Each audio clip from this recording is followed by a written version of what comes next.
Watter stelling is waar vir 'n eksotermiese reaksie? Die korrekte antwoord is B. Tydens 'n eksotermiese reaksie word meer energie vrygestel as geabsorbeer. Nou, dit maak stelling A outomaties verkeerd. A verwys na 'n endotermiese reaksie. Kom ons kyk na C.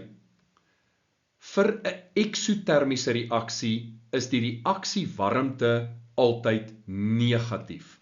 'n Manier om dit te onthou, delta H moet kleiner wees as 0, want ek kan daar 'n streepie afmaak en daar is 'n K vir eksotermies.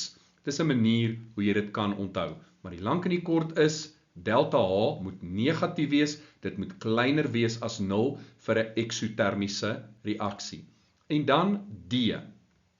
Energie van die produkte is groter as die energie van die reaktanse. Dis weer eens 'n endotermiese reaksie se definisie basies. Die omgekeerde is waar vir 'n eksotermiese reaksie. Die energie van die produkte is laer as die energie van die reaktanse.